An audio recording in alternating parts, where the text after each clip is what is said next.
Tahimik na naglalakad ang 12 taong gulang na si Jiro, papunta sa eskwelahan. Hindi niya alintana ang matinding sikat ng araw na tumatama sa kayumanggi niyang balat. Isang tricycle ang dumaan sa tabi niya, kung saan sakay ang ilang mga kaklase niya, kasama na si Atong na palaging nang aaway sa kanya. Pinagtawanan siya ni Atong dahil sa naglalakad siya at walang perang pamasahe para makasakay ng tricycle, pero hindi niya yun binigyan ng pansin. Mahirap ang buhay ni Jiro, ngunit hindi niya yun ikinakahiya. Ang kanyang lolo Emong ay mag-uuling sa lugar nila at tumutulong siya rito sa trabaho kapag wala siyang pasok sa eskwelahan. Makalipas ang ilang minutong paglalakad, ay nakarating na si Jiro sa eskwelahan. Sandali siyang natigilan nang may nakita siyang kuting sa gilid ng daan. Alam niyang umiiyak yun at hinahanap nun ang nanay nito. Yumukod siya at kinuha ang kuting. "Naku, kawawa ka naman. Ano nangyari sa'yo? Nasaan ang nanay mo?" Panay lang ang nyaw ng pusa. Luminga si Jiro hanggang sa isang puting pusa ang lumapit sa kanya. Ibinaba niya ang kuting dahil alam niya na ang pusang yun ang nanay nito. "Oh, ayan na ang anak mo ah. Huwag mo na siyang hayaan na mahiwalay sa'yo." Napangiti si Jiro nang magkasamang umalis ang 2 pusa. Mahilig talaga sa mga hayop si Jiro. Sa sobrang pagmamahal niya sa mga ito, ay kinakausap niya ang mga ito na para bang naiintindihan siya ng mga hayop. Hindi niya alam ang dahilan kung bakit may ganun siyang ugali. Ang naalala niya lang ay bata pa lang siya ay mahilig na talaga siya sa iba't ibang uri ng hayop. Sa pagtayo ni Jiro ay nagulat siya nang may biglang tumulak sa likod niya. Muntik pa siyang mapasubsob sa lupa. Mabuti na lang at nagawa niyang ituon ng mariin ang isa niyang paa sa lupa. Sa pagharap niya ay agad niyang nakita si Atong na nakangisi. Kasama nito ang 2 pa nilang kaklase na palaging nambubuli kay Jiro. Yumuko si Jiro. Hindi siya nagsalita at nagsimula na siyang maglakad patungo sa kanilang silid-aralan. Pero mahigpit siyang hinawakan ni Atong sa braso. "Atong, malapit na magsimula ang klase. Kailangan na nating pumasok." Wala akong pakialam. Ano naman yung ginawa mo kanina ha? Kinausap mo yung 2 pusa? Huh, kakaiba ka rin talaga no? Ano sabi ng pusa sa'yo? "Bakit ba palagi kayo nakikialam sa ginagawa ko? Hindi ko naman kayo naaabala sa pakikipag-usap ko sa mga hayop, di ba?" Sumasagot ka pa ha? Ano rin ba pakialam mo kung gusto kong makialam? Nakakatawa ka kasi. Mukha kang baliw kapag nakikipag-usap ka sa mga hayop. "Pabayaan niyo na lang ako, Atong. Bitiwan mo na ako pakiusap. Ayoko ng gulo." Tandaan mo to, Jiro. Kapag nakita pa kita ulit na nakikipag-usap sa mga hayop, kahit langgam pa yon, bibigwasan na kita ng isa sa bunganga. Naiintindihan mo? Ano ba kasing dahilan kung bakit ka nagagalit sa pakikipag-usap ko sa mga hayop, ha, Atong? Pabida ka kasi. Feeling mo, kakaiba ka. Marahas na binitiwan ni Atong ang braso ni Jiro. Nagmamadaling lumayo si Jiro kina Atong at pumasok na siya sa kanilang silid-aralan. Umupo siya sa kanyang upuan na nasa pinakasulok ng huling row. Yumuko siya nang maramdaman niyang nagnilid ang kanyang mga luha. Ang totoo, hindi niya talaga maintindihan sina Atong kung bakit palagi siyang binubuli ng mga ito. Sa tingin naman niya ay hindi naaapektuhan ang mga tao sa kahit na anong paraan ng ginagawa niyang pakikipag-usap niya sa mga hayop. Sadyang nais lang ng mga ito na maramdaman na mayroong mga estudyanteng gaya niya na takot sa mga ito. Nang matapos na ang huling subject ni Najiro, ay nagmamadali siyang tumayo at lumabas ng silid-aralan. Hindi niya na hinintay na makalapit pa sina Atong sa kanya dahil alam niyang aasarin lang siya ng mga yon bago siya umuwi. Habang naglalakad si Jiro, ay naramdaman niya ang lamig ng hangin ng dapit hapon. Maya-maya pa ay lumiko siya sa makipot na daang hindi sementado. Ang daan na yon ay papunta sa baryo kung saan siya nakatira. kasama ang kanyang lolo Emong. Maya-maya pa ay natanaw na ni Jiro ang bahay nila na gawa sa kahoy at may bubong na yero. Sa harapan nun ay merong 2 puno ng mangga na tuwing tag-init ay hitik na hitik sa bunga. Mula sa bintana ay natanaw niya ang usok mula sa lutuan, senyales na naghahanda na si Lolo Emong ng hapunan. Pagpasok ni Jiro sa bahay ay naamoy niya ang halimuyak ng nilulutong sinigang na baboy. Nakita niyang nakaharap sa lutuan ang kanyang Lolo Emong. "Nandito na po ako, Lolo." Abay, tama-tama dating mo, Jiro. Malapit na maluto to sinigang. Ilalagay ko na lang ang kangkong. Kumusta pala ang araw mo doon sa eskwelahan? "Ayos lang naman po, Lolo." Sigurado ka ba? Wala bang nag-aaway sa'yo? Saglit na natigilan si Jiro, pero mabilis siyang ngumiti at umiling. "Wala naman po, Lolo. Lahat po ng kaklase ko po ay kasundo ko." Hindi ko pala nasabi sa'yo nung isang araw. Nakasalubong ko ang guro mo sa palengke. Kinausap niya ako at ang sabi niya, may ilang kaklase mo na nang aaway daw sa'yo. Tinatawanan ka raw dahil mahilig kang makipag-usap sa mga hayop. Lolo, wala po kayong dapat na ipag-alala. Ayos lang po ako talaga. Hindi ko na lang po sila pinapansin." Mabuti naman. Tama yun na po. Huwag mong hahayaang maapektuhan ka sa sinasabi ng iba. Wala kang ginagawang masama sa pakikipag-usap mo sa mga hayop. At isa pa, hindi karuwagan ang umiwas sa gulo. "Opo, Lolo. Tatandaan ko po ang mga sinasabi nyo." Mabuti. O sige, magpalit ka na ng damit at kapag natapos na ako magluto, ay kakain na tayo. "Sige po, Lolo." Agad na nagtungo si Jiro sa maliit na silid-tulugan nila ni Lolo Emong. Ipinatong niya ang kanyang bag sa maliit na bangkito malapit sa pinto. Kahit may bumabagabag sa isip niya, hindi niya ipinakita yon kay Lolo Emong. Hindi niya gustong mag-alala pa ito. Ayaw niyang malaman ito na natatakot na siya sa mga pambubuli na nararanasan niya sa eskwelahan. Matapos maghapunan, ay hinarap na ni Jiro ang kanyang mga takdang aralin. Nakalatag sa lamesa kung saan sila kumakain ang mga kwaderno at aklat niya. Sa gitna ay naroon ang isang gasera na may mga gamo-gamong naglalaro sa paligid ng maliit na apoy. Tila nawala sa sarili si Jiro nang mapatingin siya sa gamo-gamo. Hindi niya namalayan na nakahawak na siya sa palawit ng kwintas na nakasabit sa kanyang leeg. Ang palawit ay isang bato na puti na ang hugis ay kalahating buwan. Makinis yun at malamig kapag hinahawakan. Pinaglaruan niya iyon sa kanyang mga daliri. Naalala ni Jiro ang kwento ng kanyang Lolo Emong kung paano siya nito natagpuan sa gubat. Noong siya ay isang sanggol pa lamang. Iniwan siyang mag-isa sa ilalim ng isang malaking puno. Balot ng manipis na tela at ang kwintas na yun ay nakapalupot sa kanyang isang kamay. Ang sabi ni Lolo Emong, dapat ay palagi niyang suot ang kwintas para kung sakaling dumating ang araw na hanapin siya ng kanyang tunay na pamilya, ay madali siyang makikilala. Pero para kay Jiro, hindi na niya kailangang malaman kung sino ang kanyang tunay na mga magulang, sapagkat para sa kanya ay sapat na ang pagmamahal at pag-aaruga na natatanggap niya kay Lolo Emong. Si Lolo Emong kasi ang nag-alaga sa kanya, gumabay at nagparamdam sa kanya ng tunay na pagmamahal at pamilya. Para sa kanya, wala nang hihigit pa roon. Naputol ang malalim na pag-iisip ni Jiro nang marinig niya ang boses ni Lolo Emong. Hindi niya namalayang nasa harapan na pala niya ang matanda. "Ay, Lolo, sorry. May sinasabi ka po ba?" Ang sabi ko, bakit parang ang lalim ng iniisip mo? Hindi ka na gumagalaw dyan sa ginagawa mo ah. Iniisip mo ba yung mga nangaaway sa'yo sa eskwelahan? "Hindi po, Lolo.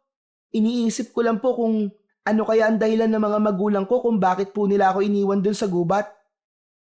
Hindi ko rin alam yan na po. Tanging ang mga magulang mo lang ang makakasagot sa tanong mo na yan. Hindi kaya dahil po galit sila sa akin o kaya naman hindi nila ako mahal? Umiling si Lolo Emong at marahang hinaplos ang ulo ni Jiro. Kung ano man ang dahilan nila, sigurado kung hindi yun basta-basta. At tignan mo sarili mo ngayon. Kahit lumaki kang wala sa piling nila, lumaki ka namang mabuting bata. Doon pa lang ay dapat ka nang magpasalamat. Dahil po yun sa mga pangaral at paalala niyo po sa akin, Lolo. Saka, nagpapasalamat din po ako na iniwan nila po ako sa gubat. Kasi dahil doon, ay napunta po ako sa inyo. Sige na, sige na. Baka humaba pa ang usapan natin na yan magkaiyakan pa tayo dalawa. Tama na nga muna yan. At tapusin mo na yung takdang aralin mo para makatulog ka na. Natawa ng bahagya si Jiro at bumalik sa kanyang ginagawa. Naisip niya na kahit hindi niya kilala ang kanyang tunay na pamilya, ay hindi siya kailanman nakaramdam ng kakulangan dahil kay Lolo Emo. Marami pa rin siyang bagay na dapat ipagpasalamat sa kabila ng mga katanungan niya sa tunay niyang pagkatao. Isang umaga, habang naglalakad si Jiro papasok sa eskwelahan, ay nagulat siya nang may biglang maramdaman siyang isang malakas na tapik sa kanyang balikat. Nang lumingon siya, ay nakita niya si Atong na nakangiti ng malaki. Agad siyang kinabahan dahil naramdaman niya na may hindi magandang balak si Atong sa kanya. Anong kailangan mo, Atong? Kung tutuksin mo na naman ako, wag mo na ngayon, please lang. Grabe ka naman mag-isip sa akin. Sumama ka sa akin. May pupuntahan tayo. Ayoko, hindi ako pwedeng sumama sa'yo. Papasok na ako sa eskwelahan eh. Baka malate ako. Ang KJ mo naman. Sandali lang tayo. Makakapasok ka pa sa school. Hindi talaga, Atong. Pasensya na. Baka pagalitan ako ni Ma'am.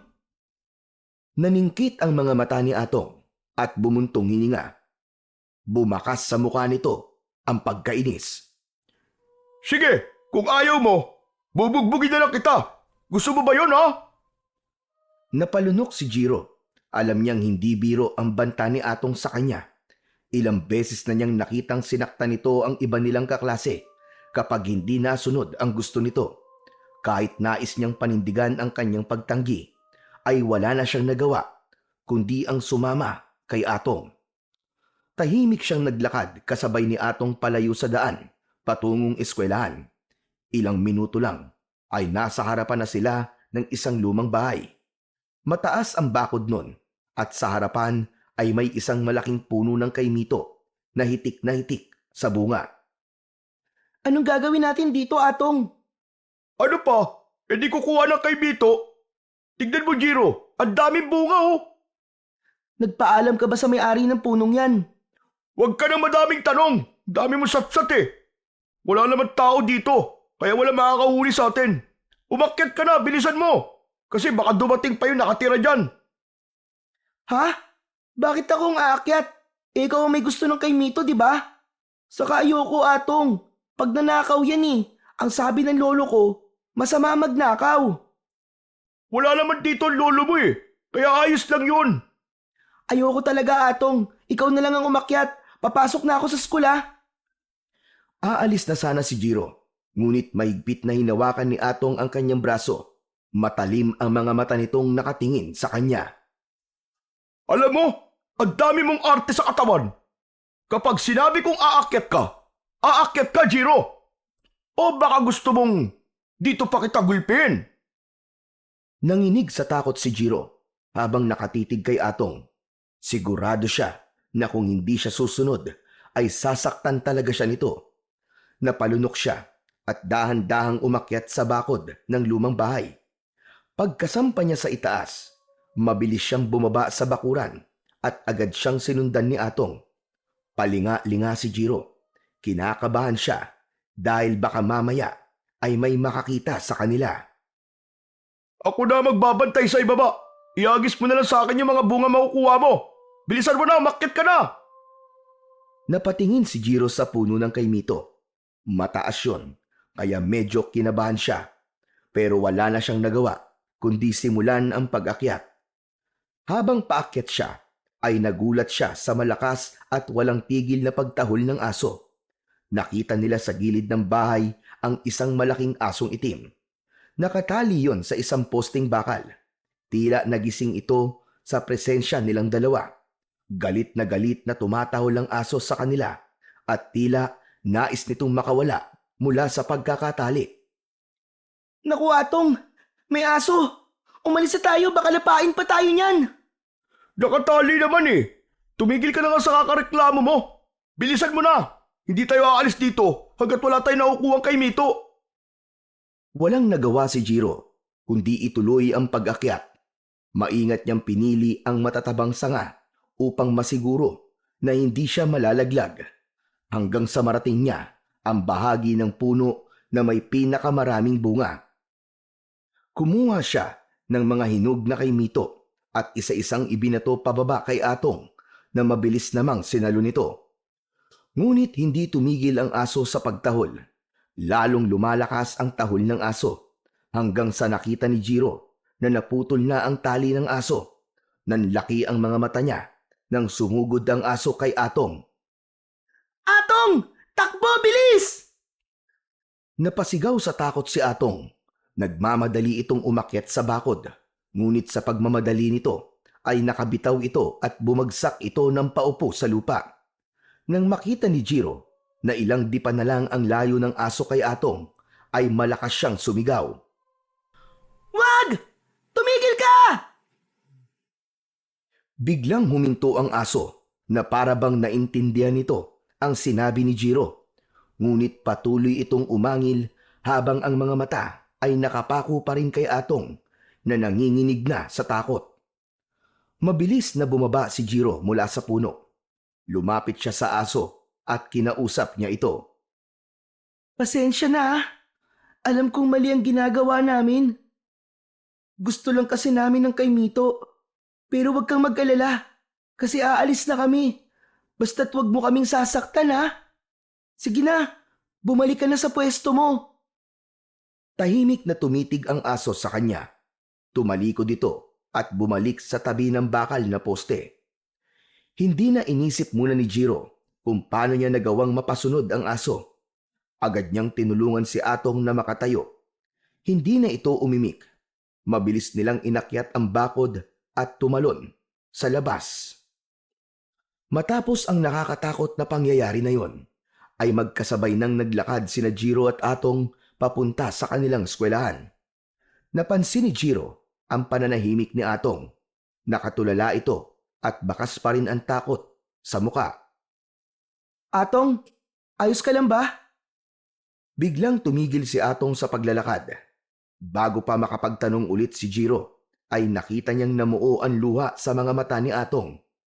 Bigla itong umatungal ng iyak at laking gulat ni Jiro nang bigla siyang yakapin ni Atong ng mahigpit. Marahan niyang itinulak si Atong palayo sa kanya at tinignan niya ito ng may pagtataka.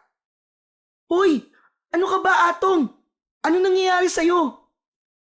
Jiro, akala ko kasi mamamatay na ako kanina eh. Akala ko lalapain na ako ng asong yun eh. Huwag mo nang isipin yon. Ang mahalaga, nakaligtas tayo.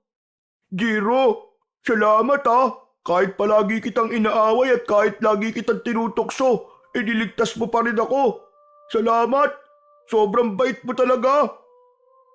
Hindi porket hindi maganda ang trato mo sa akin, ay gusto na kita mapahamak. Siyempre, ililigtas pa rin kita. Patawad sa lahat ng ginawa ko sa'yo, Jiro ah. Sorry talaga, hindi ko na uulitin yun.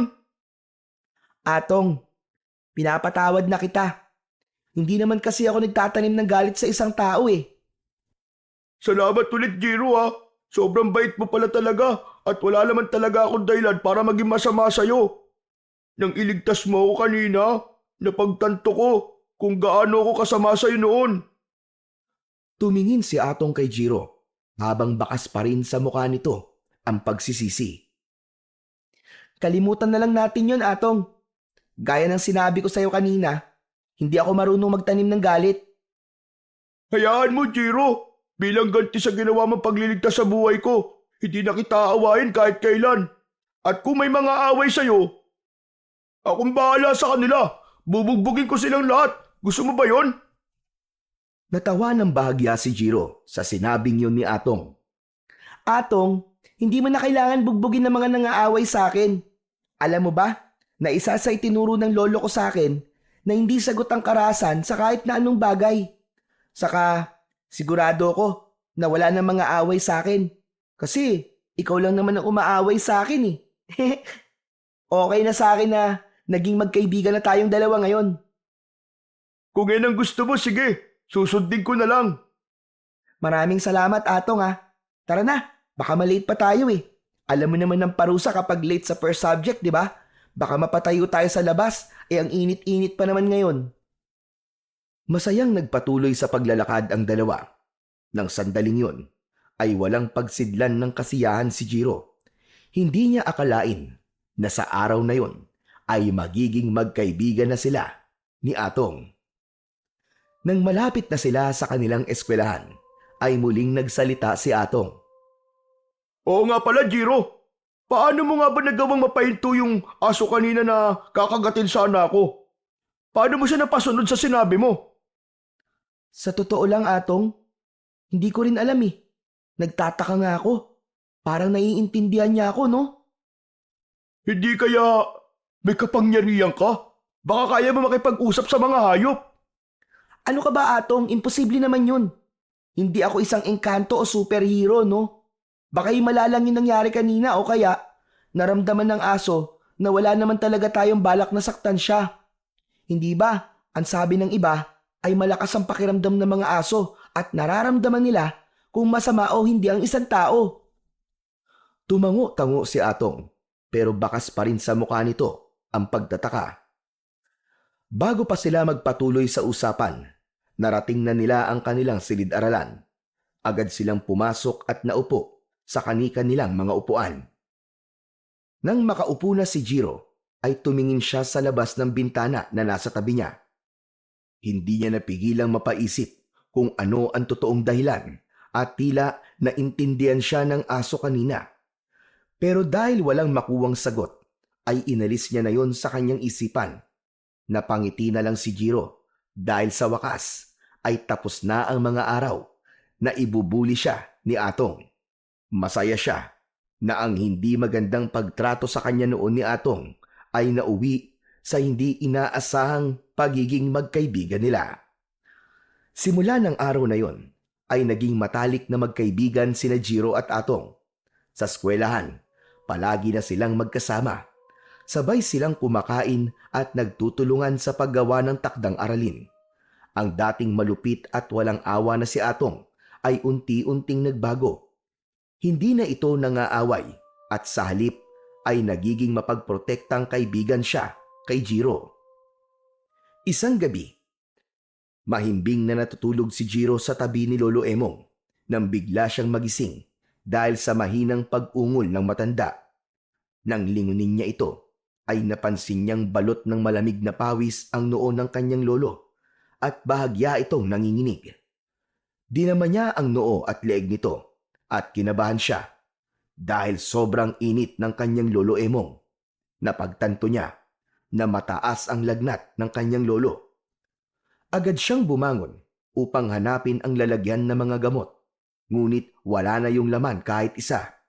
Napagpasyahan niyang lumabas upang bumili sa tindahan ng gamot. Binalikan niya si Lolo Emong at marahan itong ginising. Lolo, bibilan lang kita ng gamot sandali ah. Huwag ka mag-alala, babalik din kagad ako. Sobrang taas po kasi ng lagnat niyo eh. Wag na, Jiro. Gabi na. Bukas na lang ng umaga ako iinom ng gamot.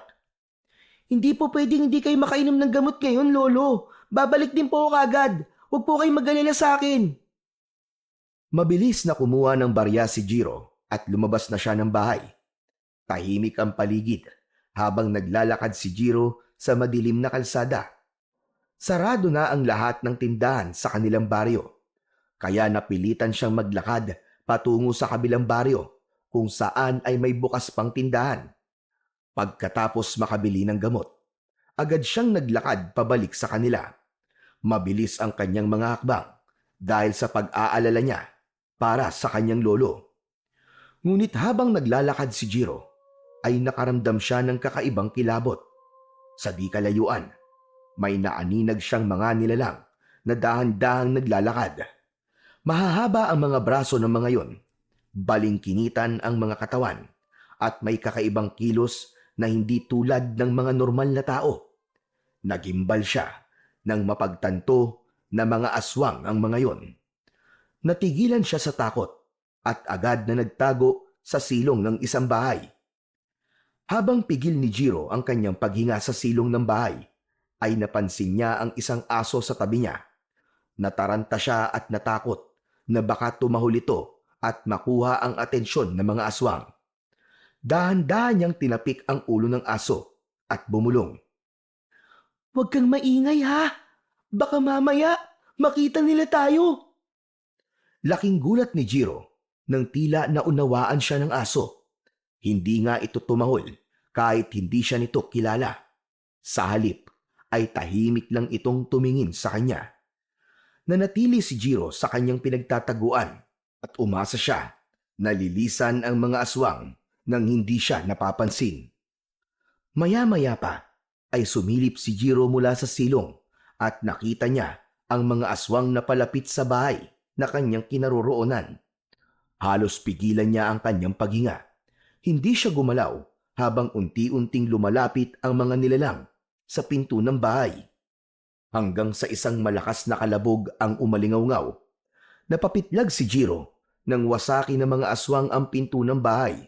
Kasunod nun ay ang malalakas na sigawan mula sa loob. Nanginig si Jiro habang pinakikinggan ang mga panagoy at sigaw ng mga taong nasa loob ng bahay. Narinig niya ang mga kalampag, ang mga yapak na nagmamadali at ang tunog ng mga kuko na pumupunit sa laman. Hanggang sa unti-unting tumahimik ang lahat. Wala na ang sigawan at ang paghingi ng saklolo. Nakahawak si Jiro sa bibig niya habang pinipigilan ang kanyang sarili na humihikbi. Ilang sandali pa, nakita ni Jiro na lumabas na ang mga aswang sa bahay at naglakad palayo hanggang sa tuluyan ng mawala ang mga yon sa kanyang paningin. Nanatiling nakatulala si Jiro sa ilalim ng bahay. Hindi niya magawang gumalaw. Nang medyo naimasmasa na siya, ay marahan siyang lumabas mula sa kanyang pinagtataguan. Hindi niya tinapunan ng tingin ang loob ng bahay dahil alam niyang hindi maganda ang makikita niya roon. Pabilis siyang tumakbo pauwi sa kanila. Pagkarating ni Jiro sa kanilang bahay, ay nakita niya si Lolo Emong na nakaupo sa papag habang umiinom ng mainit na salabat. Napatingin ito sa kanya at agad nitong napansin ang kanyang namumutlang muka at nanginginig na katawan. Sandali ka, Jiro. Bakit parang takot na takot ka? May nagyari ba? Ayos ka lang ba po? Ano kasi lolo may asong humabol po sa akin. Pero wag po kayong mag-alala. Kasi okay lang po ko.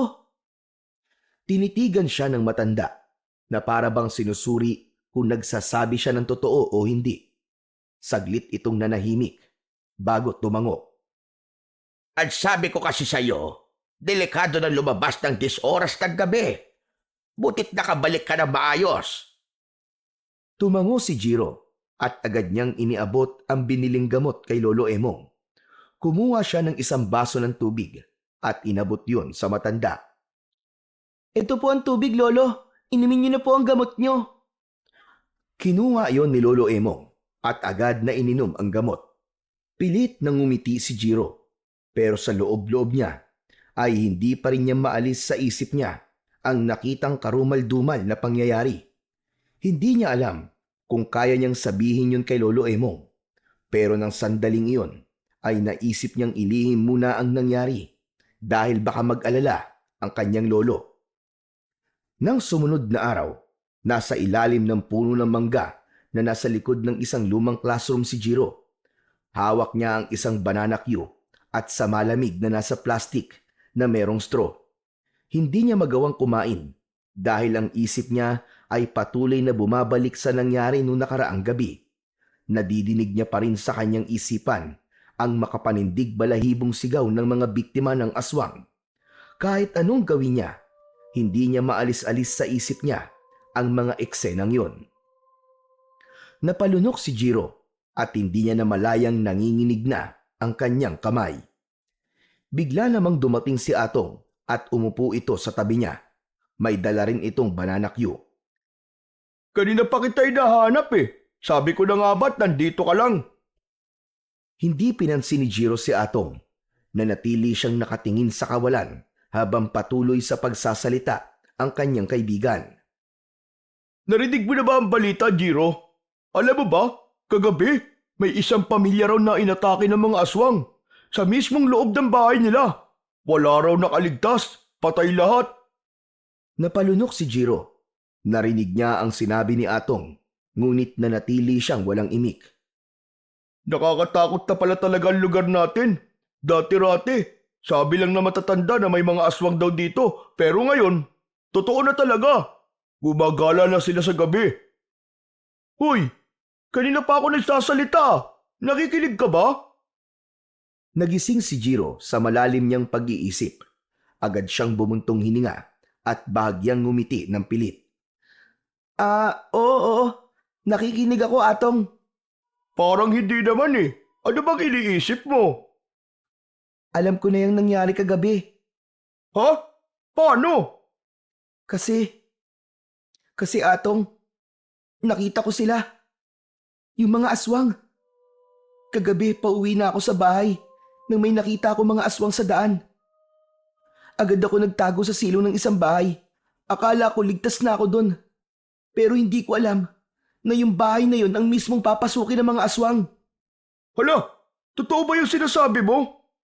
Totoo, Atong. Kaya nga, hindi pa rin ako makapaniwala na buhay pa ako hanggang ngayon eh. Ang buong akala ko talaga ay makikita ko ng mga aswang na yun sa silong ng bahay. Pero ayos ka lang ba, ha, Jiro? Hindi ka ba sinaktan ng mga aswang? Hindi naman nila ako nakita doon sa silong. Pero yung takot, Atong. Yung takot, parang hindi na mawala sa isip ko. Pakiramdam ko, palagi silang nakasunod sa akin. Kahit kagabi, hindi ako makatulog ng maayos. Natahimik si Atong, pero nakita ni Jiro sa mukha nito ang labis na pag-aalala. Hindi na rin nagsalita si Jiro at sinubukan niyang kumain.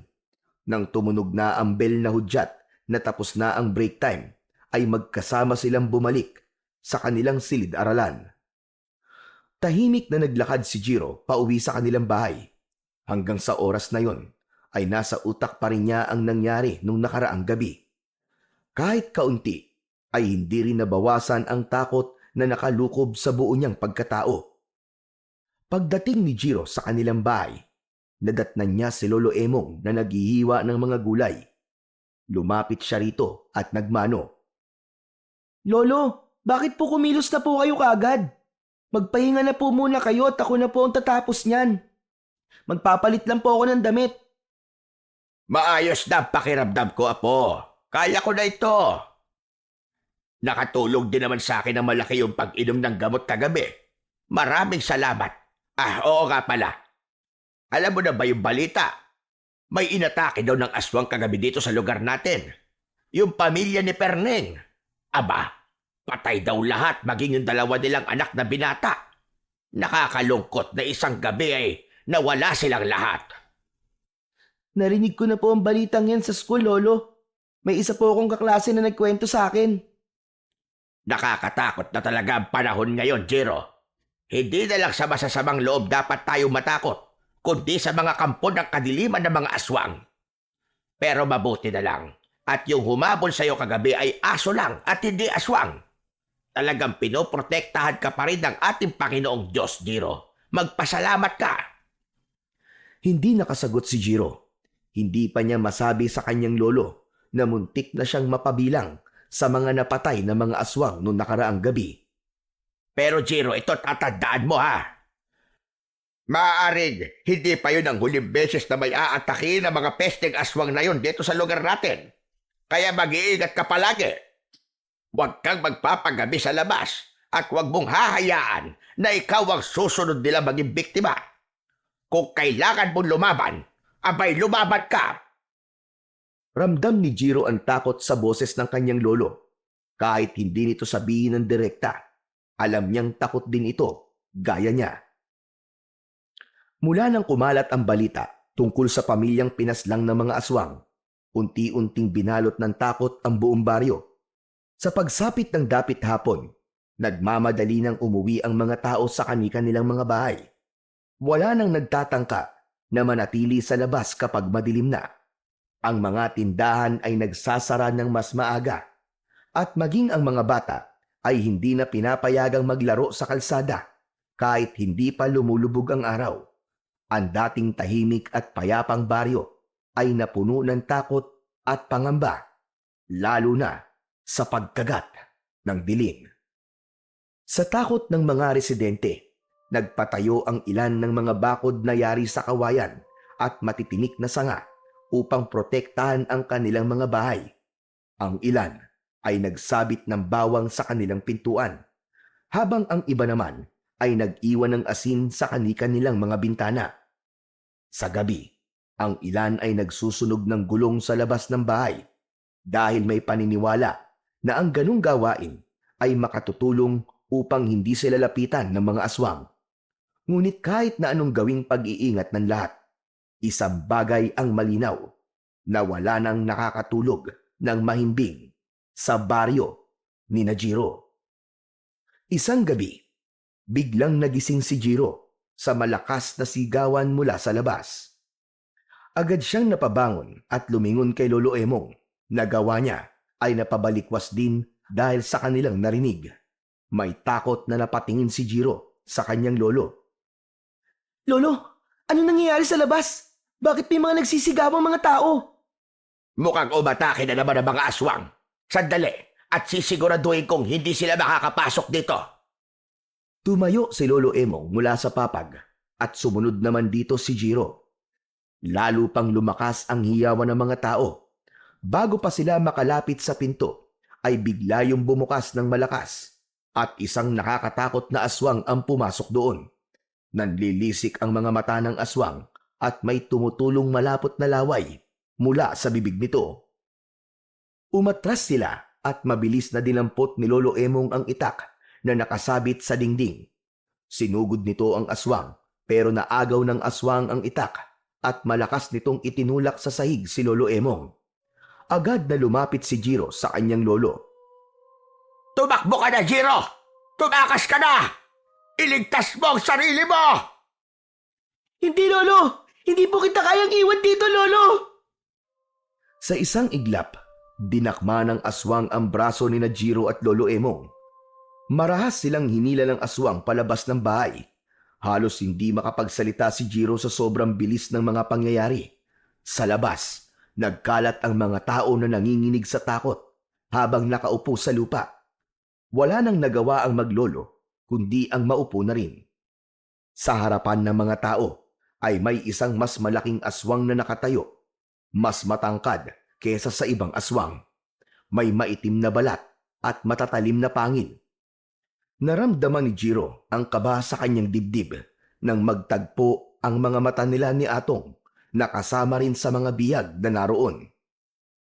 Sa tingin ko, ay narito na kayong lahat. Magpapakilala muna ako para malaman niyo kung sino ang dapat niyong katakutan. Ang pangalan ko ay Hidalgo, at ako ang pinuno ng mga aswang na nasa inyong harapan. Nagtataka siguro kayo kung bakit kami narito.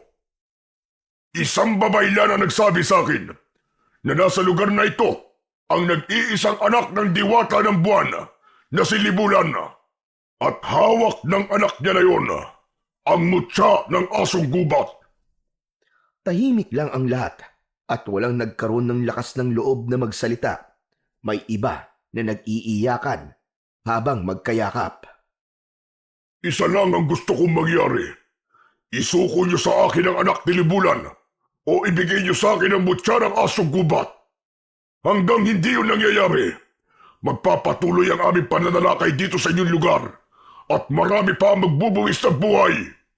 Kaya kung naririnig ako ng anak ni Libulan, isuko mo na ang sarili mo sa akin at ang mutya Kung ayaw mong marami pa kaming patayin! Sandaling tinitigan ni Hidalgo ang mga tao bago ito tumalikod at naglakad palayo kasama ang mga alagad nitong aswang. Sa pag-alis ng mga aswang, bumalot ang katahimikan sa buong baryo. May ilang tao ang napahagulgol, samantalang ang iba'y yakap ang kani-kanilang pamilya. Si Jiro naman ay nanatiling nakatulala habang patuloy ang pagbalot ng takot sa kanyang puso. Naramdaman na lang niya ang paghawak ni Lolo Emong sa kanyang braso at marahan itong tumayo. Sumunod na rin si Jiro at walang imik na naglakad sila pabalik sa loob ng kanilang bahay. Pagdating sa bahay, parehas na naupo ang dalawa sa isang mahabang upuan na gawa sa kawayan. Pareho silang nakatulala at hindi makapaniwala sa nangyari.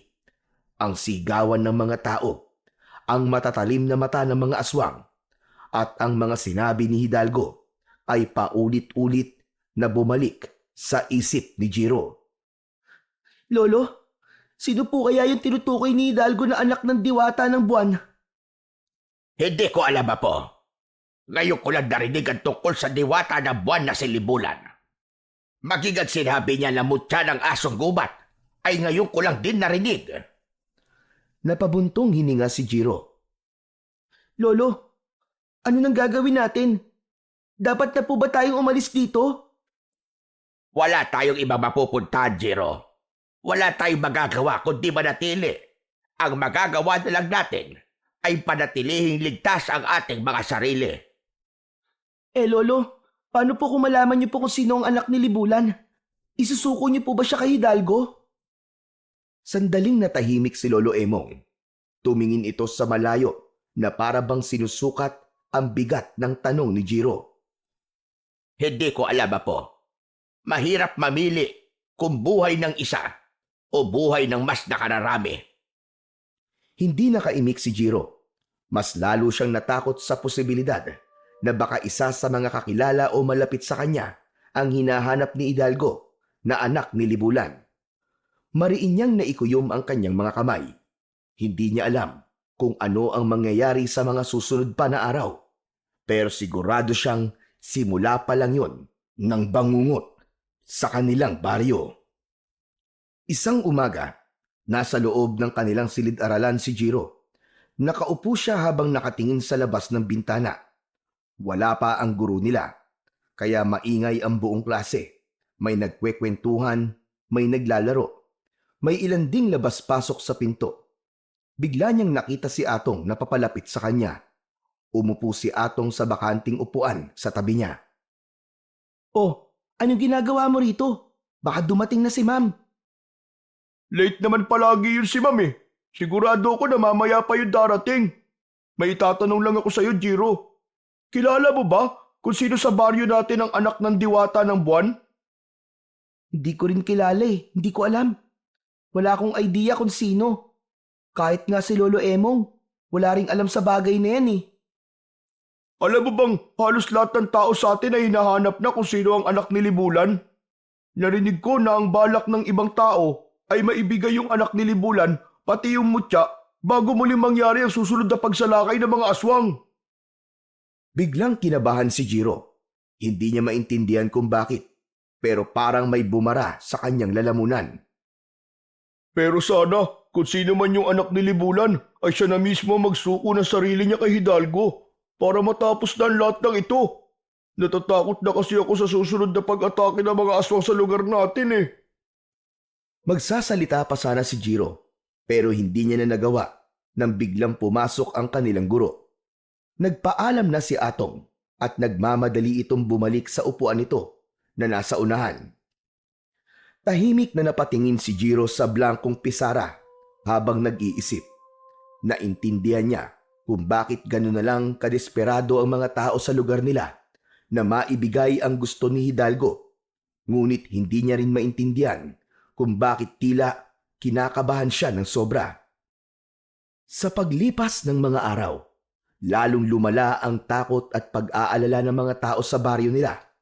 Halos araw-araw ay may pulutong ng mga kalalakihan na nagtitipon-tipon sa gitna ng plaza at nag-uusap patungkol sa kung sino ang maaaring anak ng diwata ng buwan. May mga nagbabahay-bahay at nagtatanong kung may napansin ba sila ng isang tao na kakaiba sa kanilang baryo. Maging ang matatanda sa kanilang baryo ay nagsimula ng magukay sa kanilang mga alaala at sinubukang alalahanin kung may kakaibang bata bang isinilang noon na maaaring may kaugnayan sa diwata ng buwan na si Libulan. Kasabay ng lumalalang takot ay ang pagkahati ng mga tao. May mga naniniwalang dapat nilang protektahan ang anak ni Libulan, ngunit mas marami ang gustong isuko ito kay Hidalgo upang matapos na ang takot nila sa mga aswang. May mga usap-usapan ding may ilang pamilya na nagbalak ng umalis sa baryo bago pa bumalik ang mga aswang. Sa kabila ng lahat, walang makapagbigay ng tiyak na sagot kung sino nga ba talaga ang anak ng diwata, kaya't ang bawat bata at binatilyo ay pinagdududahan ng karamihan na maaaring anak yon ni Libulan. Kinagabihan, habang mahimbing na natutulog si Jiro, ay bigla siyang nahulog sa isang kakaibang panaginip. Sa kanyang panaginip ay nasa gitna siya ng malawak na kagubatan. Bilog ang buwan, kaya kahit paano ay nakikita ni Jiro ang kapaligiran. Mula sa unahan niya ay nakita niya ang isang napakagandang babae. Mahaba ang buhok na tila kumikislap sa kadiliman. At ang puting kasuotan nito ay tila sumasayaw sa mahinang ihip ng hangin. Ngunit sa kabila ng taglay na kagandahan ng babae ay makikitang puno ng takot ang mukha nito. Nagmamadali itong tumatakbo sa gitna ng kagubatan habang bitbit ang isang sanggol na mahigpit nitong yakap-yakap. Huminto ang babae sa ilalim ng isang malaking puno. Luminga ito bago nito maingat na inilapag ang sanggol sa tabi ng isang puno. Inayos ng babae ang puting telang nakabalot sa sanggol. Walang patid ang pag-agos ng luha ng babae. Marahan nitong hinaplos ang maliit na mukha ng sanggol bago ito mabilis na tumakbo palayo. Hahabulin sana ni Jiro ang babae, ngunit mabilis itong nawala sa paningin niya at hindi na niya nakita kung saan ito nagpunta. Tila naglaho ito na parang bula sa hangin. Nilapitan ni Jiro ang sanggol na iniwan ng babae. Yumukod siya at hinawi niya ang puting tela na nakatakip dito. Nanlaki ang mga mata niya nang makita niya ang kwintas na gaya ng kwintas niya na nakapalupot sa isang kamay ng sanggol. Pakiramdam niya ay binuhusan siya ng napakalamig na tubig. Umangat ang kamay ni Jiro para hawakan ang sanggol. Ngunit bago pa man lumapat ang kamay niya rito, ay may isang malakas na puwersa ang humigop sa kanya. Pakiramdam niya ay tinangay siya ng isang ipo-ipo. Mabilis na bumagsak ang kanyang katawan sa malamig at matigas na lupa. Sa pagmulat niya ng kanyang mga mata, bigla siyang napabalikwas ng bangon.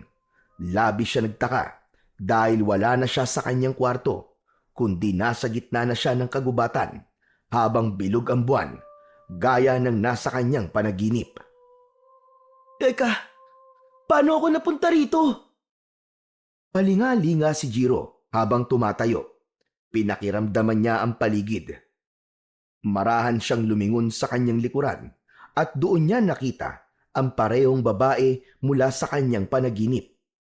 Naglakad ito palapit sa kanya at huminto ilang di pa lang ang layo sa kanya. Bahagya namang napaatras si Jiro. Sino po kayo? Ano pong kailangan niyo sa akin? Ikaw po ba nagdala sa akin dito? Huwag kang matakot, Jiro. Ako si Libulan. Libulan?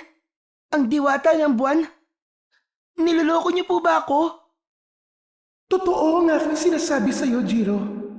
Ako nga si Libulan. O sige, kung ikaw talaga si Libulan, sabihin mo nga sa akin kung sino ang anak mo na nakatira dito sa baryo namin.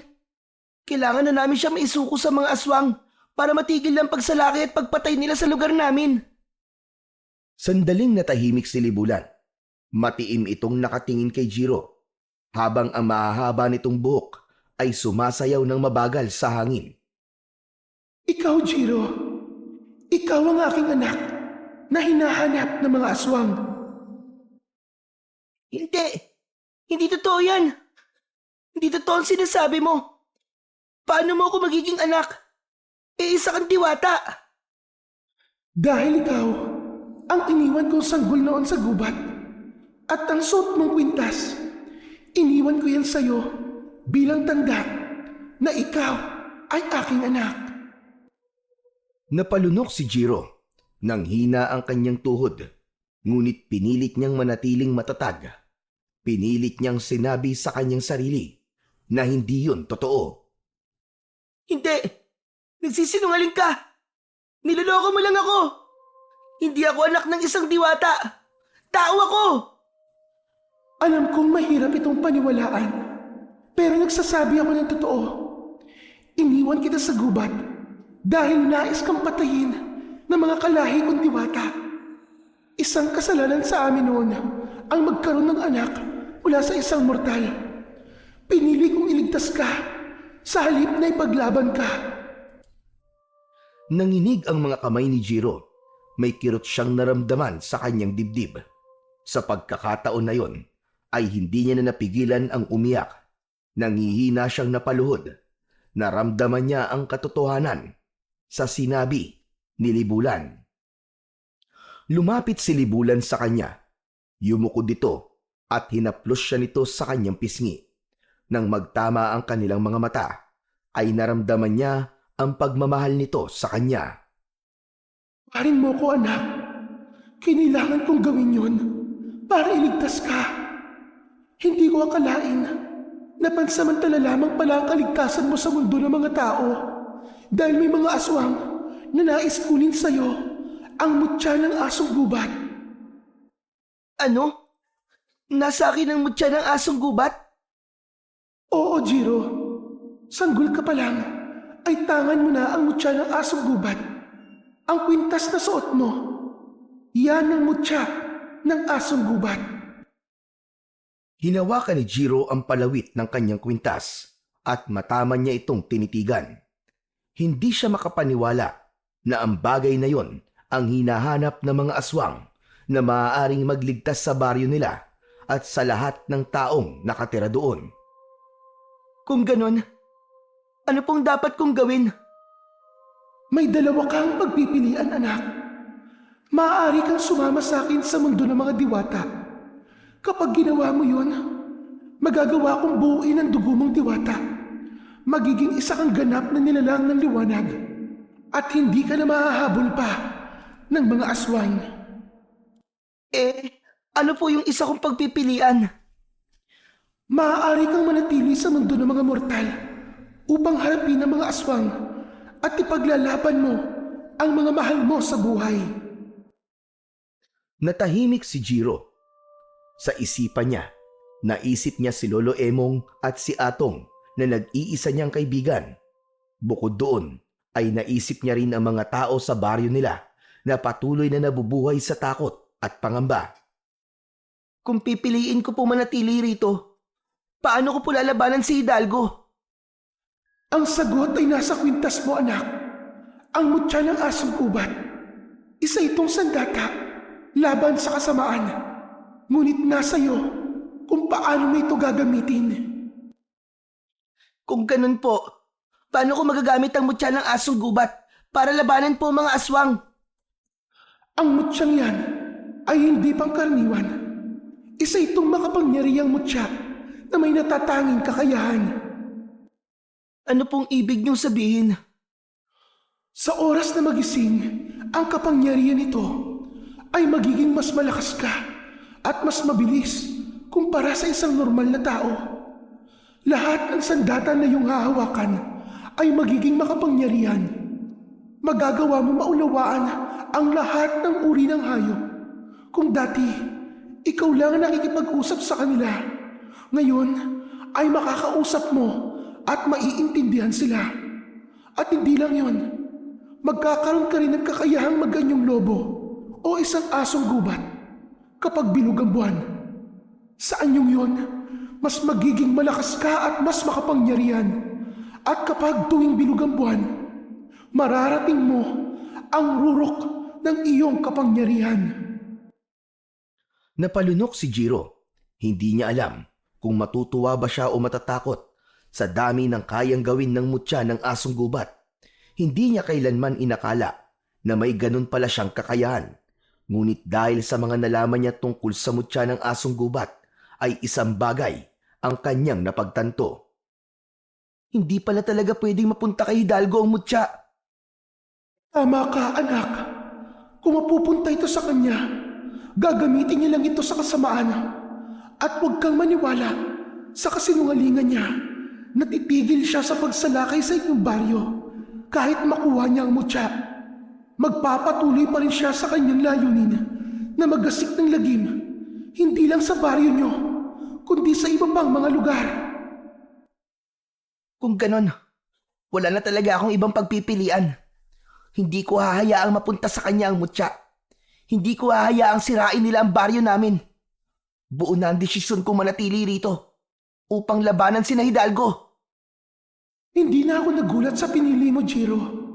Alam kong malaki ang pagmamahal mo sa baryong kinalakihan mo. Iginagalang ko ang iyong desisyon. At sa sandaling magising ka, ay magigising rin ang kapangyarihan ng mutya ng asong gubat. At huwag kang mag-alala, anak, dahil kusa mong matututunan kung paano mo gagamitin ang kapangyarihan ng mutya ng asong gubat. Bago pa man makapagsalita si Jiro, ay nakaramdam siya ng pagbigat ng talukap ng kanyang mga mata. Unti-unting nagdilim ang paligid niya hanggang sa tuluyan na siyang malugmok sa mahimbing na pagtulog. Isang marahang pagyugyug sa kanyang balikat ang gumising kay Jiro. Nang ibukas niya ang kanyang mga mata, ay bumungad sa kanya ang muka ng kanyang lolo Emong. Maliwanag na ang paligid at nang igala niya ang paningin sa paligid, ay napagtanto niyang nakabalik na siya sa bahay nila. Lolo, ano pong nangyari? Jiro, bumangon ka na. Ba't malilate ka na sa eskwela? Masyado yatang napasarapan tulog mo ah. Sige na, bumangon ka na at mag-almusal ka na bago pumasok. Napabalikwas si Jiro ng bangon nang marinig ang sinabi ng kanyang lolo Emong. Agad niyang tinungo ang bintana. Sa labas ay natanaw niyang mataas na ang araw. Naku po, malilate na nga po ako, Lolo. Mabilis niyang kinuha ang kanyang uniforme at nagmamadaling nagbihis. Hindi na niya naisip ang panaginip niya dahil ang tanging laman ng isip niya ng mga sandaling yon ay kung paano siya aabot sa klase nila nang hindi napapagalitan ng kanyang guro. Kinuha ni Jiro ang kanyang bag at isinukbit yon sa kanyang likod. Lolo, hindi na po ako makakapag-almusal. Kailangan ko na pong umalis. Malilate na po ako. Aba, teka lang. Hindi ka pwedeng umalis ng walang laman ng tiyan mo. Sa school na lang po ako kakain, Lolo. Nang makuha na niya ang baon niyang pera, ay nagmamadali siyang lumabas ng bahay at patakbong tinahak niya ang daan papuntang eskwelahan. Tinawag pa siya ni Lolo Emong para mag-almusal, ngunit hindi na niya pinakinggan ang kanyang lolo. Makalipas ang ilang minuto, ay nasa gilid na ng kalsada si Jiro. Mabilis na lang siyang naglakad dahil medyo napagod na siya sa pagtakbo. Maya-maya ay isang tricycle ang huminto sa tabi niya. Nakita niya si Atong na sumungaw mula sa loob at kumaway sa kanya. Jiro, sakay na! Sabay na tayo papunta sa school! Wag na, Atong. Maglalakad na lang ako. Wala akong pamasahe. Ano ka ba? Ako nang bahala sa pamasahe mo. Ako na magbabayad. Sumakay ka na, sige na. Malilate ka kapag naglakad ka lang. Alam ni Jiro na tama si Atong. Ang masaklap pa, kapag na-late siya, ay baka pauwiin pa siya ng kanilang guro, lalo na kung hindi maganda ang gising nito. Kaya naman, tinanggap na lang niya ang offer ni Atong at sumakay na siya sa tricycle. Nang makasakay si Jiro, ay mabilis na umandar ang tricycle papunta sa kanilang eskwelahan. Hindi naman nagtagal, nakarating na sila sa harap ng kanilang paaralan. Agad na bumaba sina Jiro at Atong at tumakbo sila ng mabilis patungo sa gate. Atong, salamat ng panlilibre mo sa akin ng pamasahe ah. Sa susunod, ako naman ang taya. Sus, kahit wag na, maliit na bagay lang yun. Mabilis na pumasok si Jiro sa loob ng paaralan. Nang makarating sila sa kanilang silid, ay nakahinga sila ng maluwag dahil wala pa roon ang kanilang guro para sa kanilang unang subject. Sa nakalipas na maghapon ni Jiro sa paaralan, ay hindi niya maalis sa kanyang isip na siya pala ang anak ng diwata ng buwan na si Libulan na hinahanap ni Hidalgo. Hanggang sa sandaling yun, ay hindi niya pa alam kung paano tatanggapin ang katotohanan yon, lalo na at napakabilis ng mga pangyayari. Kahit sinabi ni Libulan sa kanya ang mga kapangyarihan ng mutya, ay wala siyang ideya kung paano yun gagamitin. Napakaraming tanong sa kanyang isipan, kagaya ng sapat ba ang kapangyarihan ng mutya ng asong gubat upang mapabagsak niya sina Hidalgo. Alam niya na kahit gaano pa kalakas ang mutya, kung hindi naman niya alam yun kung paano gamitin ng tama, ay wala rin itong silbi. Hindi rin alam ni Jiro kung anong mas nakakatakot, ang panganib na dala ng mga aswang o ang posibilidad na mabigo siya sa tungkulin niyang ipagtanggol ang baryo at ang mga mahal niya sa buhay. Kinagabihan, tahimik na kumakain sina Jiro at Lolo Emong ng hapunan. Ilang beses nang tinangka ni Jiro na magsalita patungkol sa pagiging anak niya ni Libulan. Pero sa tuwing ibubukas niya ang kanyang bibig, ay tila may pumipigil sa kanya. Natatakot siya na baka hindi matanggap ni Lolo Emong na hindi siya normal na tao. Naisip niya na baka katakutan siya nito. Panay ang sulyap ni Jiro sa kanyang lolo sa pag-asang makakahanap siya ng lakas ng loob. Pero bigo siya. Jiro, iho, ayos ka lang ba? Parang kanina ka pa hindi mapakali dyan ah. May gusto ka bang sabihin sa akin? Wala po lolo. Iniisip ko lang po yung banta ni Hidalgo. Hanggang ngayon po kasi wala pa rin nakakaalam kung sino po ang anak ni Libulan. Kaya nga dapat ay maging handa tayo palagi.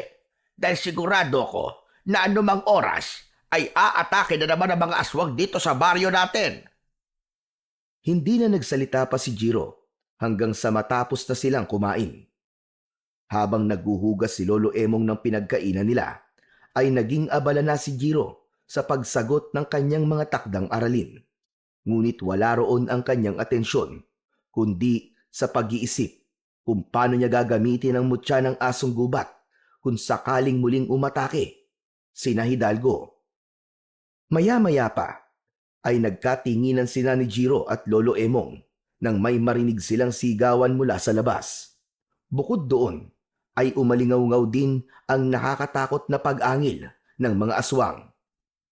Diyos ko, dumating na ang ikinakatakot ko.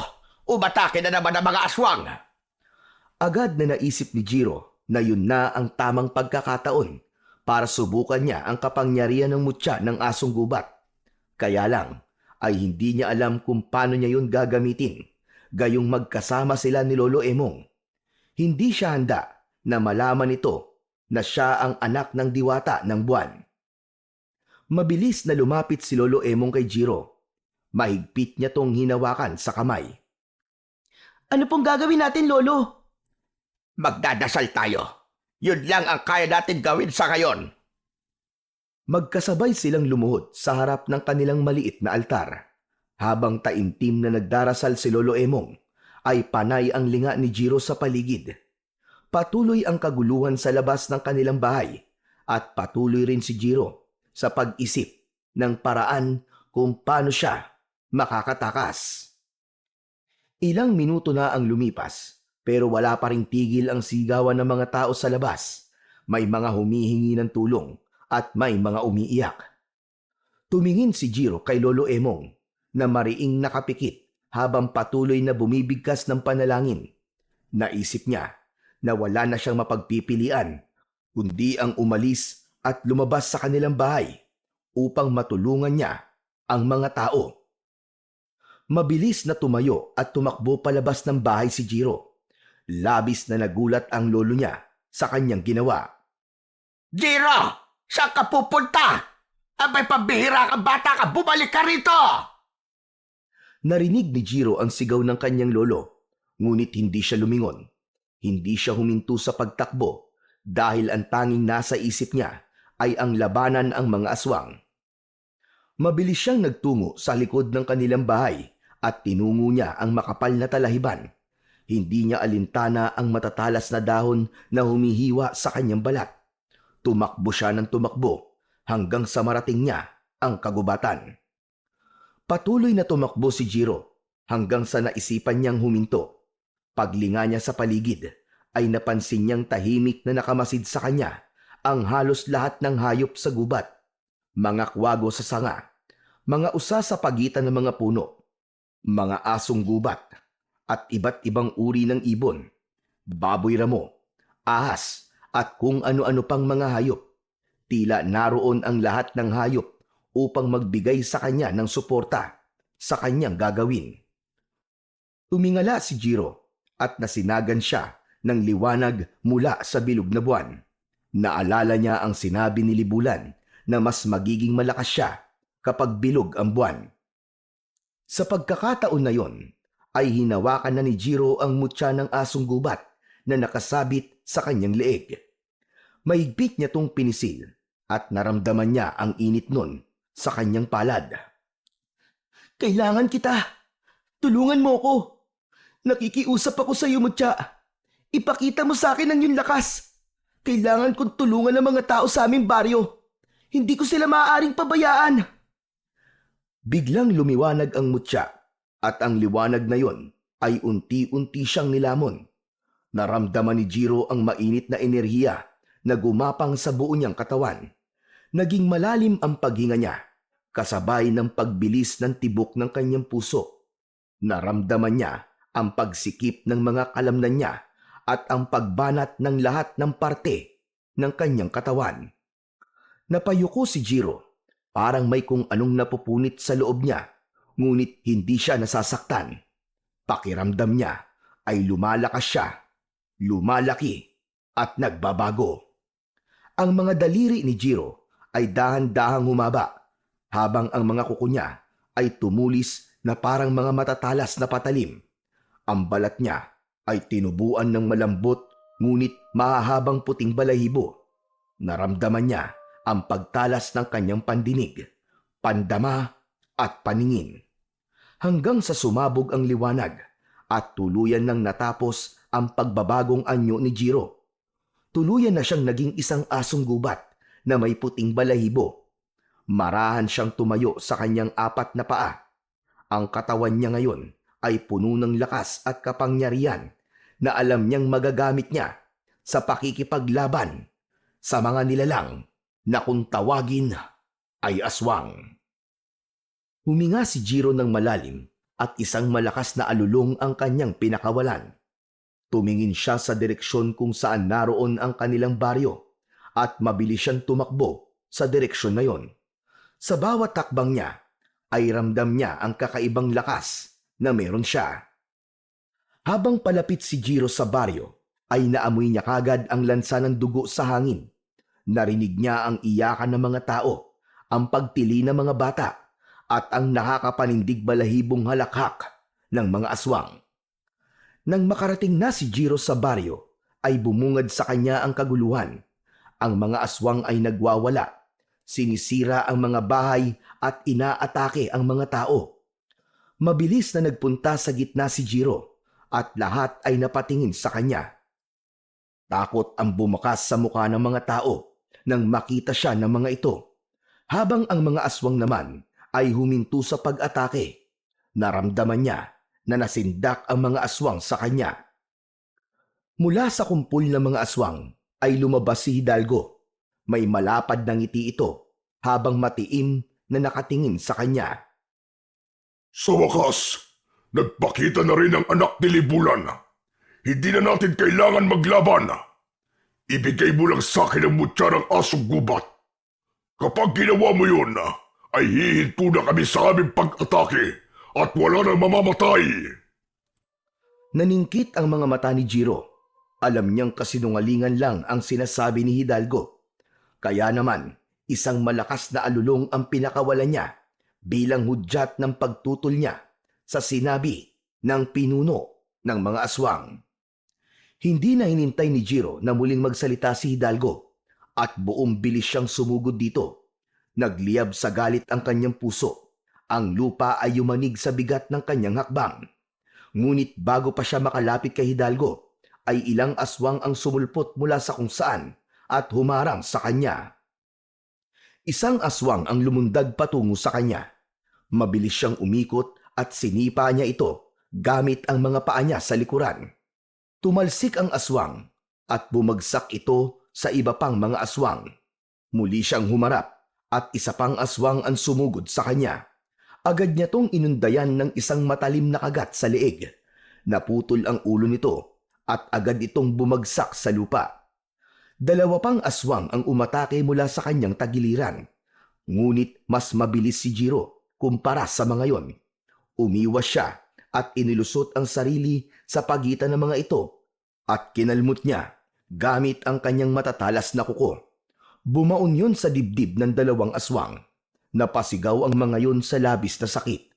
Nang marahas na alisin ni Jiro ang pagkakabaon ng kuko niya sa dalawang aswang, ay sumambulat ang dugo ng mga yon at tuluyan ng binawian ng buhay ang dalawa. May isa pang sumugod mula sa likod ni Jiro. Naamoy niya ito bago pa man ito makalapit. Malakas niyang hinampas ang aswang na nasa likod niya gamit ang kanyang buntot. Lumipad ito sa ere at malakas na humampas ang likod nito sa isang malaking puno. Isa-isang sinakmal ni Jiro ang mga aswang na nakapalibot sa kanya. Pinunit niya ang laman ng mga ito at winasak ang mga katawan gamit ang kanyang matatalim na kuko at pangil. Ang lupa ay nadiligan ng itim na dugo ng mga aswang at ang mga sigaw ng mga ito dahil sa sakit ay umalingaw-ngaw sa buong paligid. Hanggang sa isang utos mula kay Hidalgo ang nagpahinto sa mga aswang. Tama na! Umatras na muna tayo! Hindi pa tayo tapos, anak ni Libulan. Babalik kami at sisiguraduhin kung mapapatay ka na namin sa muli nating pagkikita! Mabilis na umatras ang mga aswang kasama si Hidalgo. Hahabulin sana ni Jiro ang mga yon, ngunit mabilis na naglaho ang mga yon sa dilim. Bumalik ang katahimikan sa paligid. Ang mga tao ay nanatiling nakatulala at hindi makapaniwala sa kanilang nasaksihan. Tinignan ng lahat si Jiro.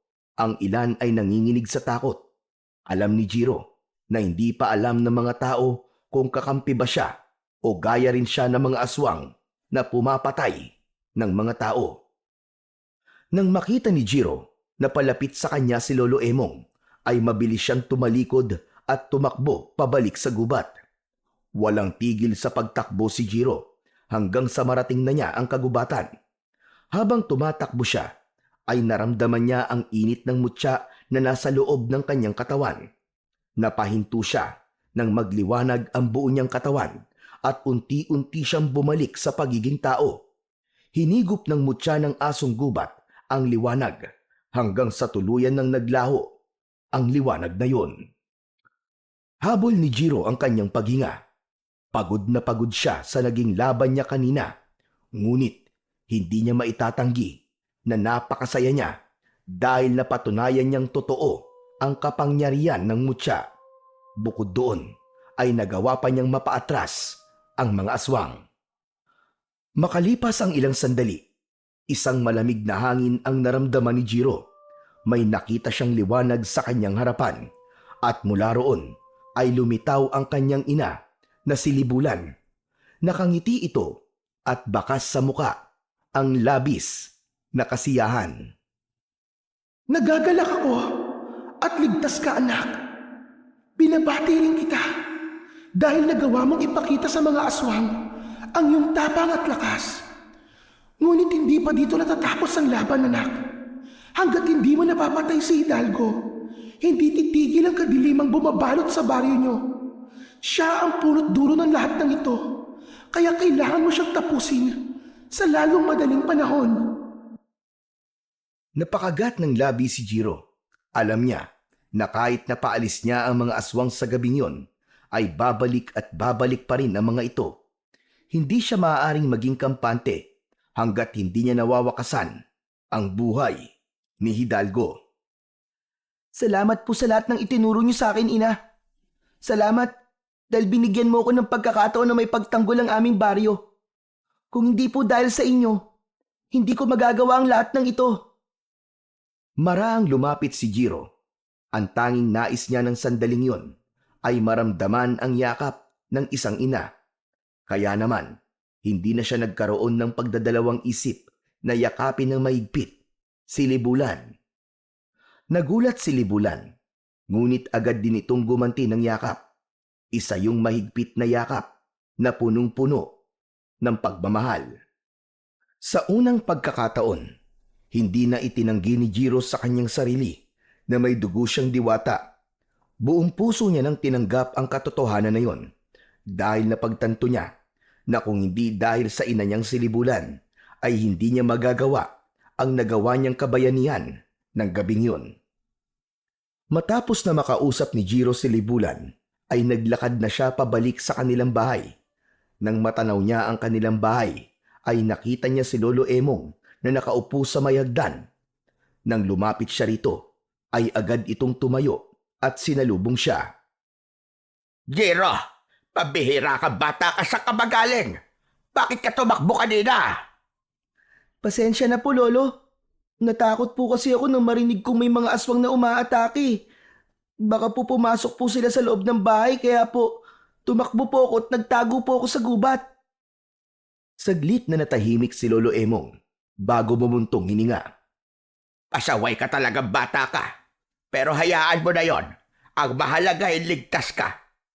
Pero sana naman, kung nais mo magtago, sabihin mo muna sa akin para alam ko at hindi ako nag-aalala sa'yo. Opo, Lolo. Biglaan po kasi. Hindi na po mauulit. Pero alam mo ba ang nangyari kanina? May isang malaking puting asong gubat ang dumating. Nilabanan nito ang mga aswang at napaatras niya ang mga aswang. Kung hindi dahil sa asong gubat na yon, baka mas marami pang namatay na mga tao. Talaga po? Ibig sabihin, meron na po pala tayong tagapagtanggol laban sa mga aswang.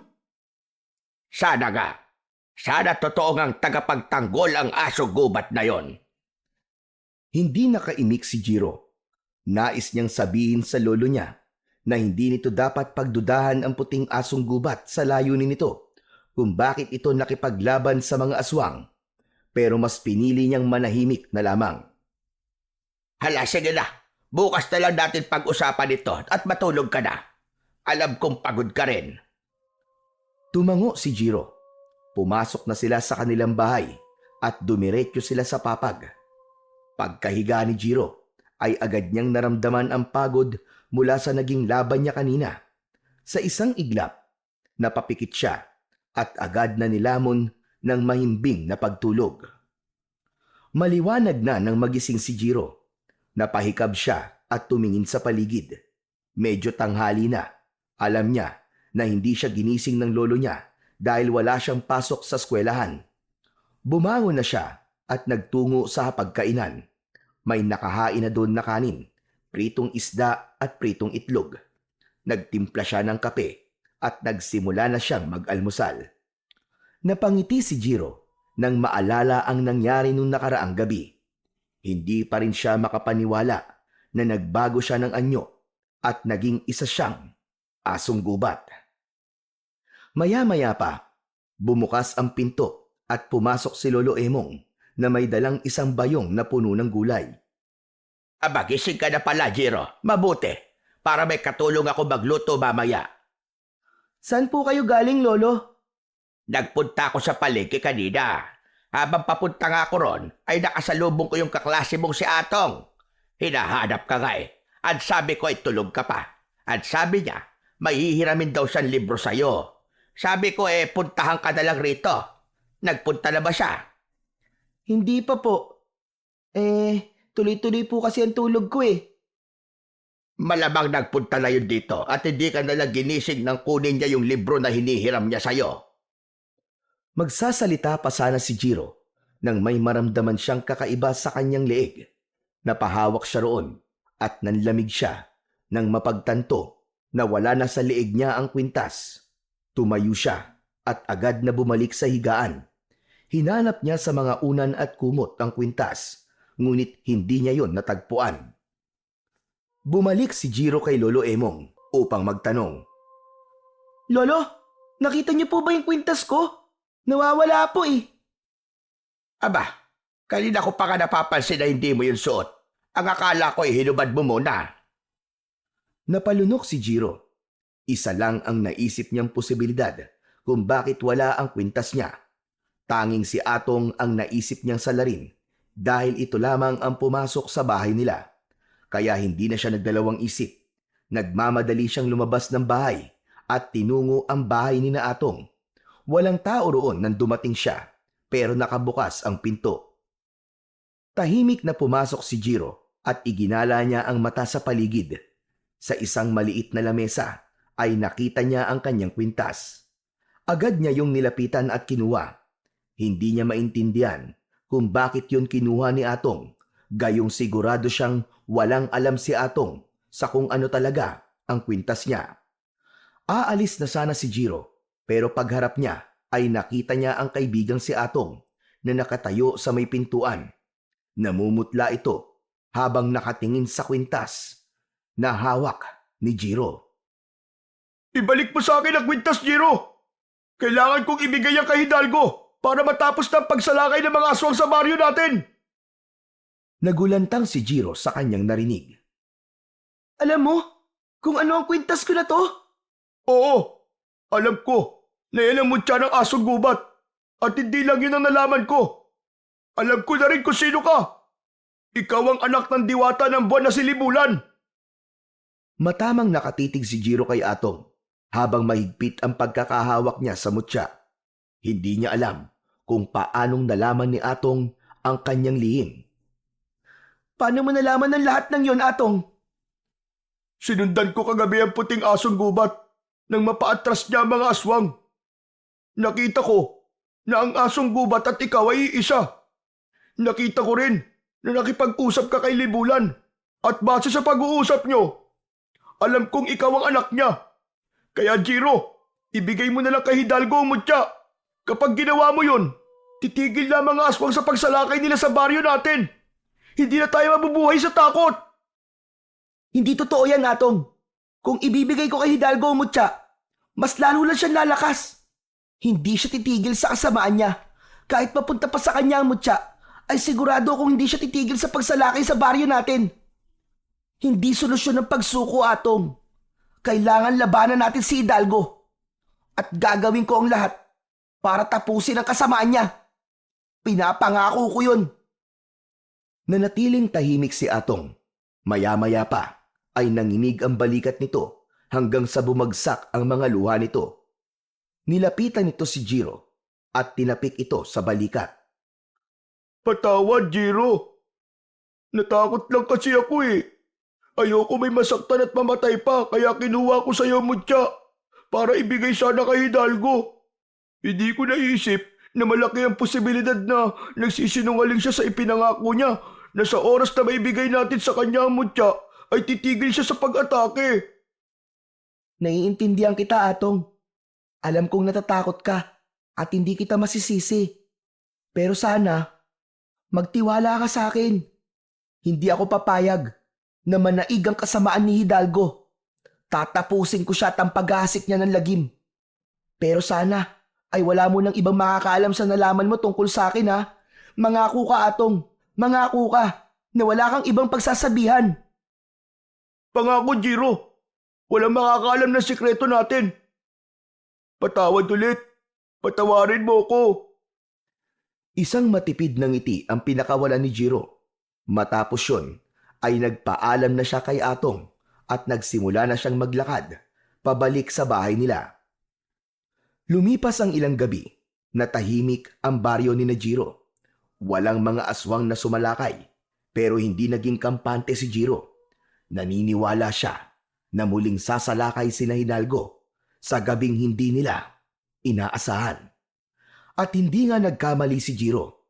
Isang gabi, muling nagising sina Jiro at Lolo Emong sa malalakas na sigawan ng mga tao. Lumapit sila sa bintana at sumilip. Nagkalat ang mga aswang sa labas at sa gitna ng kaguluhan ay nakatayo si Hidalgo na may malaking ngiti sa labi. Lumabas ka, anak ni Libulan! Magpakita ka sa akin! Ngayon mo ko harapin!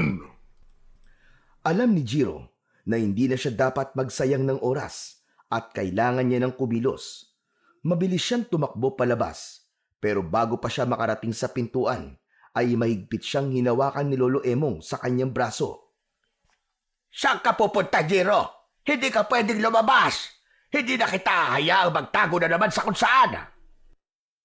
Lolo, hindi po ako magtatago. Lalaban po ako. Lalabanan ko po si Hidalgo. Ano bang pinagsasasabi mo, bata ka? Nahihibang ka na ba, Jiro? Huminga ng malalim si Jiro at napagtanto niyang yun na ang tamang oras para malaman ng lolo niya ang buong katotohanan. Lolo, wag po kayo mabibigla sa sasabihin ko po sa inyo. Ang totoo po, ako po ang puting asong gubat. At ang kwintas ko, ito po ang mutya ng asong gubat. Ako po ang anak ni Libulan na hinahanap ni Hidalgo. Wag po kayo mag-alala, Lolo. Kaya ko pong labanan si Hidalgo. Magtiwala lang po kayo sa akin. Nanginginig ang mga kamay ni Lolo Emo habang nakatitig kay Jiro. Bakas sa mukha nito ang pagkabigla. Nang lumuwag ang pagkakahawak nito sa kanya, ay agad siyang tumakbo palabas ng bahay at nagtungo siya sa likod ng kanilang bahay.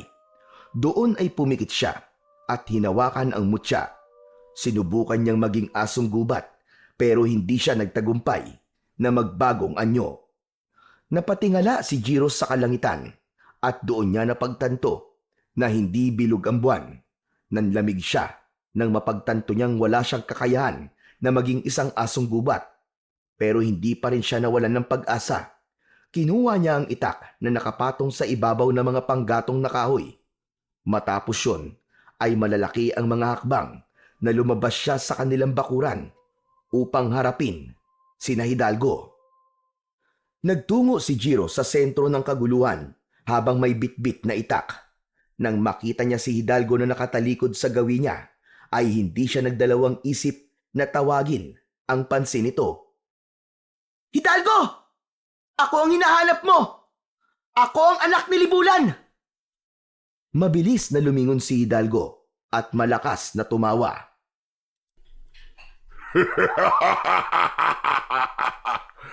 Ikaw nga ba ang anak ni Libulan? Ngunit bakit wala ka sa inyong asong gubat? Alam ko na.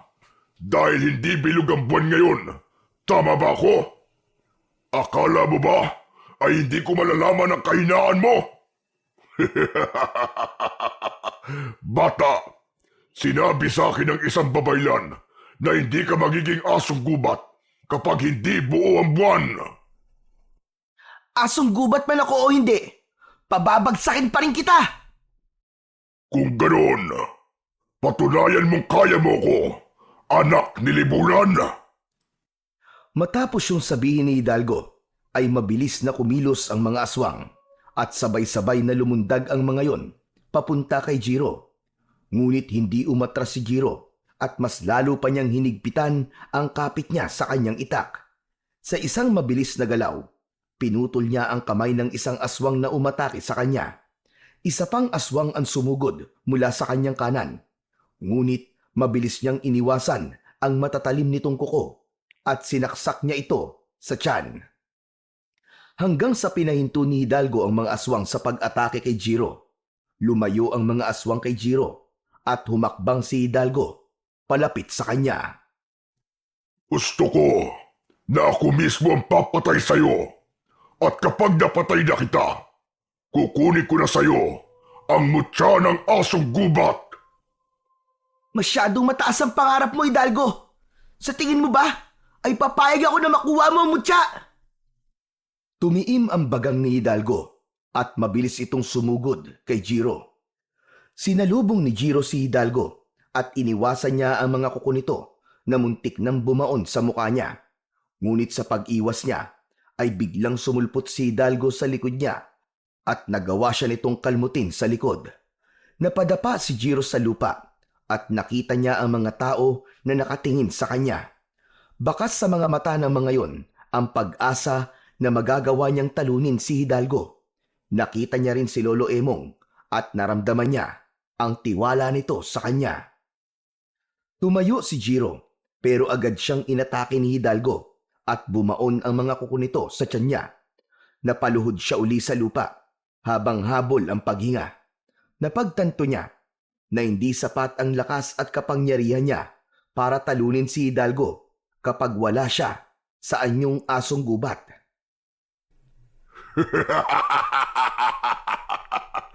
Nasaan na ang yabang mo kanina, bata? Wala kang laban sa kagaya ko! Bumagsak si Jiro sa lupa habang walang tigil ang pagbalong ng dugo sa mga sugat niya. Hanggang sa isang ideya ang pumasok sa kanyang isipan. Kahit nangihina ay pilit pa rin siyang tumayo. Mahigpit niyang hinawakan ng mutya at ubod lakas siyang sumigaw. Mga hayop sa kagubatan! Tinatawag ko kayong lahat! Tulungan niyo akong paslangin ang mga halimaw na to! Ilang segundo lamang ang lumipas bago nagsimulang magkaroon ng kakaibang presensya sa paligid. May mga ibon na lumipad galing sa kagubatan. May mga ahas din na dumating. Maging ang mga baboy ramo ay lumabas mula sa masukal na kakahuyan. At ang iba pang mababangis na hayop mula sa gubat ay dumating bilang tugon sa pagsamo ni Jiro. Nagulat si Hidalgo nang makita ang pagdating ng mga hayop. Sabay-sabay na sinugod ng mga hayop si Hidalgo. Tinuka ito ng mga ibon sa muka. Ang mga ahas naman ay mabilis na gumapang sa katawan nito at nilingkis ito upang hindi makagalaw si Hidalgo. Ang iba namang hayop ay kinagat si Hidalgo. Walang nagawa si Hidalgo kundi ang sumigaw habang pinupuksa ito ng mga hayop. Nang makita ni Jiro na labis nang nahihirapan si Hidalgo, ay inutusan niya ang mga hayop na lubayan na si Hidalgo. Nang lumayo ang mga hayop kay Hidalgo, ay ginamit niya ang natitira niyang lakas at tumakbo siya ng mabilis patungo kay Hidalgo. Buong puwersa niyang itinarak ang itak sa tapat mismo ng puso ni Hidalgo na labis nitong ikinabigla. Nang hugutin ni Jiro ang itak, ay umikot siya at pinadaan niya ang talim ng itak sa leeg nito na agad nitong ikinasawi. Walang buhay na bumagsak sa lupa ang katawan ng pinuno ng mga aswang na si Hidalgo. Nang makita ng mga aswang ang kamatayan ng pinuno ng mga ito, ay takot na umatras at tumakas sa mga ito. Hinayaan lang ni Jiro na makatakas ang mga alagad ni Hidalgo, ngunit hindi niya kinalimutan na magbanta. Subukan niyong bumalik pa rito at sisiguraduhin kong magagaya kayo sa sinapit ng pinuno niyo! Walang tigil sa pagtakbo ang mga aswang hanggang sa tuluyan ng maglaho ang mga yon sa dilim. Nang wala na ang mga aswang, ay tinignan ni Jiro ang bangkay ni Hidalgo. Hindi pa rin siya makapaniwala na nagawa niyang mapatay ang pinuno ng mga aswang kahit wala siya sa anyong asong gubat. Ngunit alam niya na hindi niya yun magagawa kung hindi dahil sa tulong ng mga hayop sa gubat. Kaya buong puso niyang pinasalamatan ang mga yon. Nang bumalik na ang mga hayop sa gubat, ay nagbunyi ang lahat ng mga tao at lahat ay nagpasalamat kay Jiro. Maging si Atong ay masayang masaya at niyakap pa siya nito. Matapos siyang yakapin ni Atong, ay nagmamadaling lumapit si Jiro kay Lolo Emong at mahigpit niya itong niyakap. Lolo, tapos na po! Tapos na! Patay na po si Hidalgo! Ipinagmamalaki kita, Jiro. Hindi ako nagkamali na sinunod ko ang sinabi mo kanina na magtiwala ako sa iyo. Kaya naman kahit nakikita kong natatalo ka na, ay naniwala pa rin akong magtatagumpay ka.